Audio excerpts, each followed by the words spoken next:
So, have we been given an accurate view by the mainstream media outside the ABC of the rallies? Well, actually, some reporters were surprisingly fair and balanced, like Channel 9's Mark Burrows. At least it started as planned. Thousands at Belmore Park, all united under a forest of Australian flags. We're not a racist country. We just want a good calibre of people in here. They were calling for limits or an end to migration. You don't hate migrants? No, of course not. I am a migrant. Family came here 100 years ago from Italy. Love migration, okay? I'm from a family of immigrants as well. The point is, how many you bring in the country? Where do you house them? The front of the march might have presented one picture, but the bulk of those marching today, those coming in from behind, appeared to be anything but extremist.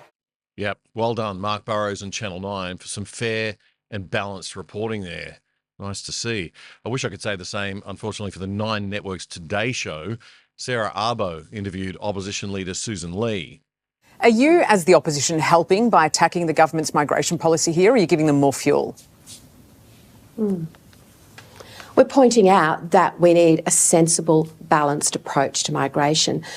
We also know that by bringing in 1 million migrants over the first 2 years of this government with no plan to house them or to put the infrastructure in place to support them, that is a rush decision that requires interrogation, explanation, and yes, we have pushed back because that number is high. And I speak to Australians who can't find homes, who are taking 3 times as long for their commute to work, who see the pressure on infrastructure all around them every day. And they want to know that we do have a balanced migration program. It's been rushed and chaotic like everything this government is doing, Sarah. Not a bad response there from the Liberal Party leader, but then Sarah was up to her old tricks again, trying to box the coalition leader into a position that would make her look mean and nasty. So what is the balance then for you? Because Tony Abbott says it should be roughly around 100,000. We know the current cap is 185. When he was in power, I think it was closer to 190. Where do you think it should sit? Should it be around 100,000? Is that what you'd like to see?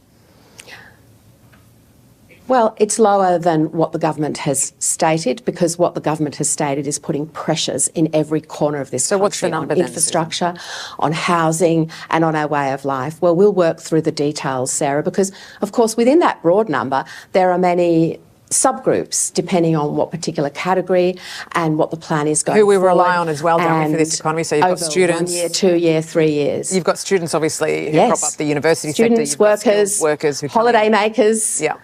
So you want to eradicate all of that? And in regional Australia, where I come from, we don't want to eradicate anything. We just want to have a sensible, proper discussion with explanations that demonstrate how the infrastructure in this country can support the migration targets and numbers that the government has given. So what's your number then, Susan? What's the number? What's the number? I've got to have the number. So you want to eradicate all that? Yeah. In Sarah's tiny brain, it seems that there's only the option of complete eradication of everything and all migration or, just total opening the floodgates. There's nothing in between. It was an earlier Today Show interview with the Coalition Senator Matt Canavan that got to the heart of the matter, though.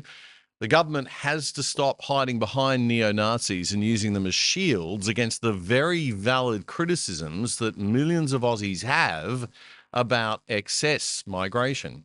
I just think the government should stop trying to use these extremists, these Nazis, as shields to defend themselves against their lack of a migration and population plan. I mean, the reason the vast majority of Australian public are frustrated with the situation right now is because the government hasn't delivered on its promises. It promised a couple of years ago, the Prime Minister promised to halve our migration intake, but it's still sitting at about 150,000 more people above what it used to before COVID. And we're not building the kind of infrastructure, the houses, the hospitals, to help serve 150,000 extra people a year. Coalition Senator from Queensland, Matt Canavan, speaking to the Today Show there and making a lot of sense as usual. Joining me now on the other side, some people who supported and even organised the marches we saw on Sunday and who all had their own unpleasant run-ins with the sad lost boys of neo-Nazi land this past weekend. In the studio, we have Other Side regulars, Scott Chalman, aka Shallow Chow, on Instagram and Twitter, and the founder of Brisbane-based home renovator, the QHI Group, and Smart Kits, full disclosure, one of the sponsors of this show. But that's not why he's here today. He's here because he's one of the organisers of the Brisbane March on Sunday. And we also have Rob McMullen in the studio from the Natural Law Institute, a regular commentator on the show, and also someone involved in keeping things on track last weekend. And on the line from Sydney once again, our guest from last week coming back, Joel Jamal, in the ARC podcast studio for Turning Point Australia. Joel, good to have you back with us, mate. A pleasure to be here. All right, Scott, I'll start with you. Really good positive vibes in Brisbane at the rally. It seemed to be a very different to Melbourne and Sydney in a sense. Very different. Well, and how good is Queensland, right? Turned out, brought the family down there, celebrated Australia, waved their flags, and got the message through that we can do this with peace, love, and unity. And we are consolidated on one single message, that there is a problem. We need to have a sensible debate about it, and sensible Queenslanders came out to support that. And it was fantastic. Yeah, well, it was well run and great to see. I don't like calling them neo-Nazis because they get all excited when you call them that. I think I'm just going to call them sad, pathetic lost boys. And there were some sad, pathetic lost boys that turned up, Rob McMullen, I understand, but they were managed pretty well in the Brisbane side of things. Well, I think the key was good management and good direction and control of the messaging and, a big PA. Right, a big PA. So it was PA. Lots of music. Yeah, plus also you can just drown them out, people shout all sorts of things from a crowd, so if you're going to do this sort of thing, you just have good organisational team, have the right infrastructure. We had some security, had a stage, like I said, had a big PA, so you can do it properly. Yeah. Okay. Joel, you were not in favour of the marches. Last week we talked about your fears about the neo-Nazis moving in, and that certainly did happen in Sydney and Melbourne, but looking at the overall effect, do you think it was still positive that they went ahead? Look, to be clear, I think it was absolutely positive it went ahead. And I only said I'm not endorsing it 3 weeks before the rally. As we got to the last 2 weeks of the rally, I said, look, if you go, here's some tips to stay safe. Because very clearly, this was going to be a Melbourne-Sydney issue. And that's exactly what we saw on the weekend. And that was my main concern. And that's where 60% of my following is. My following isn't so much in the other states that I was worried about. And so I thought it was an overwhelming success. I thought the people that came out drowned out the men in black. I should call them the cowards in black. And I really think that when we saw what happened in Brisbane, when you got good leadership, you really nail the message. And I just want to take my hat off to both of you gentlemen, Rob and Scott, for what you guys did up there. Just looking at the coverage afterwards, though, Joel, in Sydney and Melbourne, obviously, we've seen some pretty wild coverage in media-wise, in that it's focused very much on the sad lost boys and just a few of them that were there and focused probably too much on them. What was the vibe like? I mean, you were in the studio, I know, sort of flicking between the different cameras around the country.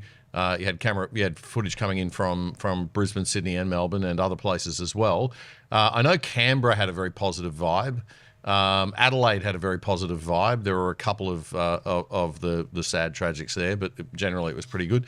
What was your take on Sydney and Melbourne's general feeling? Again, I was in the studio, but I did have a live streamer go down there. We brought a Turning Point Australia stream from the ground in Sydney. And again, it was exactly like Brisbane, except for the fact that the stage was taken over. There was an open mic section, and the Nazis did come up with handwritten, like with written speeches printed out, ready to go as if they knew there was going to be an open mic, whereas in other states that wasn't the case. But on the ground, just normal people, very eclectic crowd, Asians, Middle Easterners, Indians, but overwhelmingly Australian flags, white blokes coming out, beautiful Aussies coming out under the banner of immigration's too high, we've got to bring it back, and perfectly reasonable arguments being made from people in the crowd. Rob, did you want to say something? I wanted to make a slight counterpoint. I mean, obviously we have our ideological differences, but in the spirit of unity and understanding, which is what ultimately we're promoting, there are a lot of extremist ideologies percolating in Australia. I mean, you do have neo-Nazis. You've also got extreme Marxist communists. You've got pro-Palestinian, all this sort of thing. We've got Antifa, which is the well. radical far left equivalent of the neo-Nazis, who don't seem to right. get as much attention from the mainstream media They don't. as the radical far right loops do. So, as much as we should control the messaging and going forward and control these people trying to subvert organizations that do something positive, I think we should also remember that ultimately it's a system problem. It's because we have incompetent governments, some people are getting left behind. And I have a lot of empathy for that. Even people who are communists, you've got very empathetic people bombarded with images of what's happening in Gaza and things like that. And empathy is weaponized in a big way. But empathy, when it's not weaponized, is generally a good thing. People are getting left behind and they might find the answer in communism, people getting left behind and having finding the answer in Nazism. I mean, I just want to say to anyone out there with two brain cells to rub together, if you're going to spend decades demonizing young white men, to a certain degree, what do you expect? I think Absolutely. a lot of people will be able to contextualize what's happening quite well, but there's going to be a population that won't, and are going to feel the pressure. And so once again, there are a lot of very passionate and almost dangerous ideologies percolating, but it really is a system issue, I think. Once again, Rob, you bring mature, sensible, deep and intelligent balance to my sort of comical ridicule and nonsense. But you're absolutely right. I mean, we've got a problem here. When I say sad lost boys, I mean it. I mean, it's sad and they're lost. There are a lot of lost people. And we've got a problem. And that's because of the way that we've demonized young men, particularly the way that we've seen the left demonize and obsess about identity politics for 50 years. Yeah. I blame the left for the rise of the neo-Nazis. It's going to get worse. And this is the reason why we need to shut the gates now. And that's the singular focus of this movement, is that we need to shut the gates and get our own house in order. We've got a bunch of people that are overflowing out of the basket or the bowl here into these fringe groups. And that's creating a really dangerous society. It's creating dangerous ideologies. And it's weaponizing young people to further push a fake GDP number that this government loves to prop up by bringing people in here. That's why this is the most important issue in Australia right now. Yeah, I think we understand. It's not about identity or race. No, it's about it's numbers. Not. And the migration issue is for the government about jacking up the GDP number, the overall GDP number, to mask the reality that this country has been in recession for 9 quarters, 10 quarters. And it's the constant lying about the economy. Years. The constant lying about the economy, telling us that inflation has a 2 in front of it, when we all know at the coalface of the building industry, it's probably got an 8 or a 9 in front of it. Yep. It's ridiculous and it's all false. So we've got to cut through that and start exposing the lies. Yeah, and I urge people to look at the GDP per capita. That is the only number that matters. Forget the GDP overall number. That is jacked up by increasing the population deliberately, which is what they have been doing. Our politicians are people that have put their hand up to run this country, and they're doing an absolute shocking job of it. Yep. Like I said, as Scott said, migration is the Band-Aid because we've got too many completely unimpressive, unintelligent dorks who can't run a government, who don't want to give up the job. So professional bureaucrats, professional apparatchiks. That's it. Party leaders that came through the youth movements. They've never worked outside in real business. They have no real world experience, and they're completely disconnected from the reality. So, I mean, at the end of the day, if young Australians who can't put things in context, maybe as well as some others, are falling through the cracks and finding community on the internet, I think it's sad, but they are still young Australians, you know. But I think the anger's really primarily got to be directed at the people who put their hand up for the job and are doing a shocking job at it, and that's the government. Well, I've got to say, and it's been a theme of this show for 5 years, that my greatest fear for Australia is that we are run by an elite bureaucrat class that never get out of government. Yep. Right? Yep. It's really scary. The ministers are too afraid to stand up to the directors general in the departments. we have so many government agencies policing things. There's also an elite capture within the major parties. I mean, having been a Liberal Party member and, not long ago terminated with that membership, I spent 3 years in there, tried to make a difference, tried to get policies up, you try to get involved and you are shut down constantly because they are in lockstep. The Uniparty is in lockstep with each other on these issues. The differences between them are razor thin now. So the Uniparty will shut down any dissent internally inside those parties. And they say, oh, well, if you're passionate, get involved in politics or try and join and, change things from the inside. It doesn't work. Joel, what's your take on all that? Is it gutlessness in the Conservative side of politics in the Liberal Party? Is it just gutlessness, or is it a kind of capture? A political desire to not rock the boat, or an actual capture? It's a mix. We've got on the one side some of the worst governments we've ever had, whether it was Dan Andrews' government in Victoria or the National Labor government. But there's no opposition, there's no Liberal.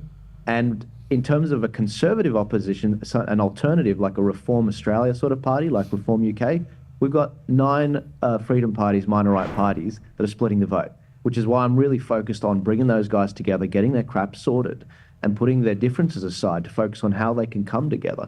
Because I have a real soft spot for these dispossessed young white men. I really do. When we see what's going on in Victoria, where were the police? Why was it the NSN had to go in and secure this spot from Antifa? Like, they had to do that. The police weren't doing their job. So the government's not doing their job. We've got more bureaucrats per capita than any other country in the world. Like, where is the government? What are they doing? And where is the opposition, right? Because if the opposition was there doing its job, we would have a debate, a sensible, balanced debate, as Susan Lee said, which we haven't had, on immigration because they run from that debate. Well, the Victorian protest played out exactly the way, and the media narrative around that, the control of that played out perfectly for the Victorian government. They painted everyone to be Nazis. They got all the headlines and the clicks and the rage bait they were after.